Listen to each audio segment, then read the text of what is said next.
وذكر فإن الذكرى تنفع المؤمنين۔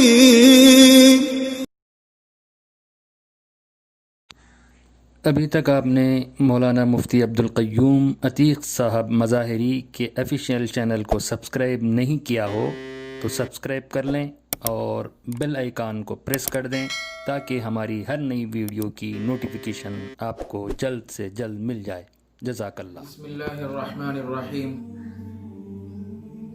قال رسول اللہ صلی اللہ علیہ وسلم بادروا بالصدقہ فإن البلاء لا يتخطاها، او كما قال علیہ الصلاة والسلام۔ محترم سامعین، صدقہ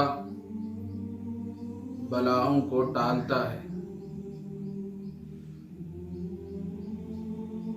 صدقے کی وجہ سے جو بلائیں و مصیبتیں آنے والی ہوتی ہیں، اللہ تبارک و تعالی ان بلاؤں کو ٹال دیتے ہیں۔ حدیث میں آتا ہے، نبی اکرم صلی اللہ علیہ وسلم نے ارشاد فرمایا، صدقہ دینے میں جلدی کرو، اس لیے کہ مصیبت صدقے سے آگے نہیں بڑھ سکتی۔ صدقہ یہ لا علاج بیماریوں کا حل ہے۔ سعودی عرب میں ایک عالم صاحب صدقے کی اہمیت اور افادیت پر تقریر کر رہے تھے۔ وہاں ایک مصری شخص بھی بیٹھا ہوا تھا۔ جب وہ عالم صاحب کی بات کو سنا تو وہ خود اپنا واقعہ بیان کرنے لگا کہ میں ہارٹ اٹیک کا مریض تھا، 2 مرتبہ مجھے ہارٹ اٹیک بھی ہوا، بالکل غمزدہ اور پریشان تھا۔ ڈاکٹروں نے مجھ سے کہا کہ اب تمہارا بچنا مشکل ہے۔ میں ہمیشہ غمزدہ رہنے لگا اور سوچنے لگا کہ میرے بعد میرے بچوں کا کیا ہوگا۔ لوگوں نے مشورہ دیا کہ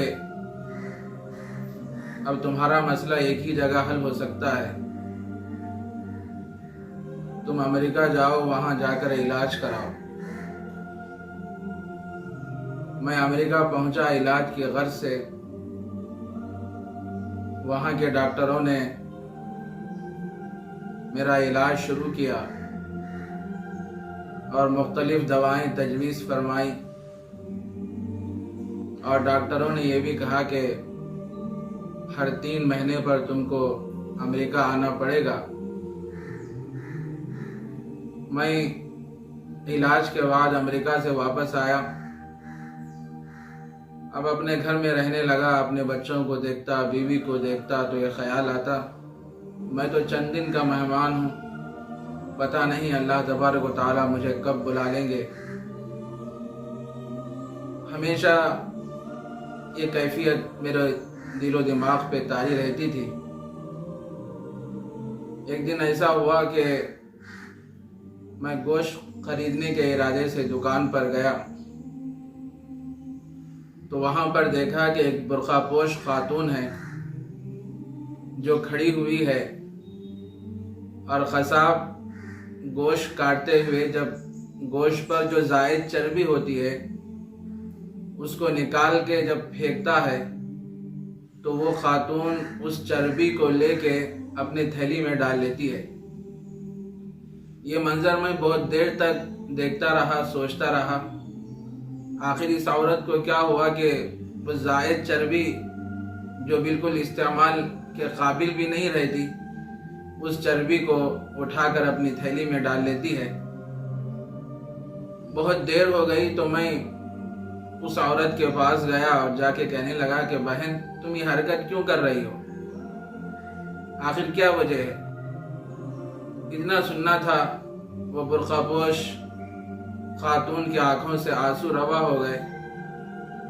وہ کہنے لگی کہ 7 مہینے ہو گئے میرے بچوں نے گوشت نہیں کھایا اور میں نے بھی نہیں کھایا۔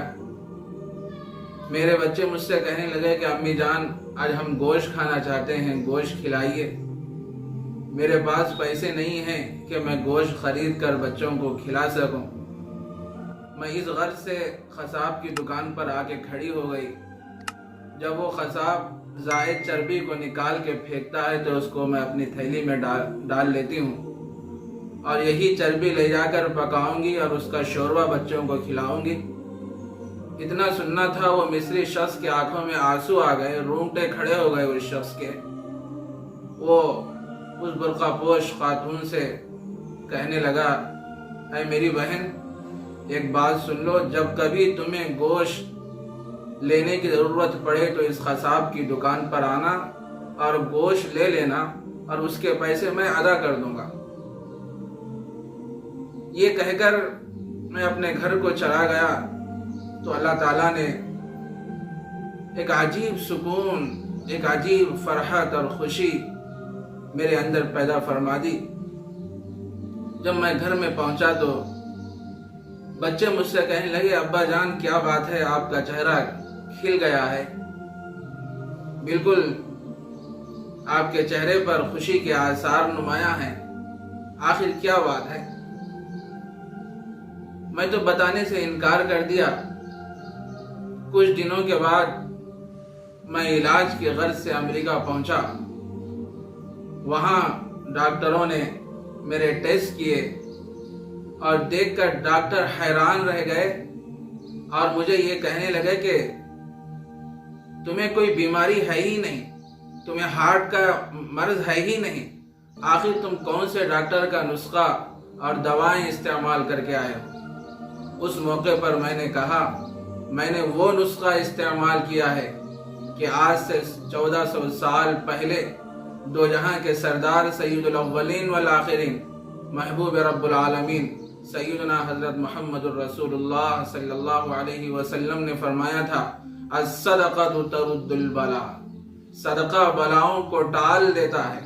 میں نے وہ نسخہ استعمال کیا جس کی وجہ سے میری بیماری ہی ختم ہو گئی۔ میرے دوستو اندازہ لگائیے کہ صدقے کی وجہ سے جو آنے والی جو مصیبتیں ہوتی ہیں، جو بیماریاں ہوتی ہیں، جو پریشانیاں ہوتی ہیں، اللہ تبارک و تعالیٰ اس کی وجہ سے ان بیماریوں کو، مصیبتوں کو ٹال دیتے ہیں اور مصیبت صدقے سے آگے نہیں بڑھتی۔ آج ہمارا حال یہ ہے کہ ہم لاکھوں روپے دواخانوں کی نظر کر دیتے ہیں اور لیکن کوئی سائل مانگنے والا آتا ہے اور اللہ کا حوالہ دے کر کچھ مانگتا ہے اور ہمارا حال یہ ہے کہ ہم اس کو کچھ نہیں دیتے لیکن ہزاروں روپے دواخانوں پہ خرچ کر دیتے ہیں۔ میرے دوستو اللہ تبارک و تعالیٰ نے مال کی فراوانی عطا فرمائی ہے تو ہم اپنی حیثیت اور استطاعت کے مطابق کبھی کبھی اللہ کے راستے میں صدقہ اور خیرات بھی کریں۔ صدقے کی وجہ سے آنے والی مصیبتوں کو اللہ تبارک و تعالیٰ دور فرما دیتے ہیں۔ اس وقت جو ہمارا حال ہے ہم سب جانتے ہیں کہ ایک وبائی مرض سے ہم سب دوچار ہیں، پورا ملک ہی نہیں بلکہ پوری دنیا اس کی زد میں ہے اور کئی لاکھ لوگ اس دنیا سے انتقال بھی کر گئے ہیں اور کئی ہزار لوگ اس دواخانے میں زیر علاج ہیں۔ تو میرے بھائی ان حالات میں ہم کو سب سے پہلے یہ کام کرنا چاہیے کہ جتنا ہم سے ہو سکے ہم اللہ کے راستے میں صدقہ اور خیرات کریں۔ جو آنے والی جو مصیبتیں ہوتی ہیں، جو بیماریاں ہوتی ہیں، جو پریشانیاں ہوتی ہیں، اللہ تبارک و تعالیٰ اس صدقے کی وجہ سے آنے والی مصیبتوں کو ٹال دیتے ہیں۔ اللہ تعالیٰ ہم سب کو اس پر عمل کرنے کی توفیق عطا فرمائے۔ وآخر دعوانا الحمدللہ رب العالمین۔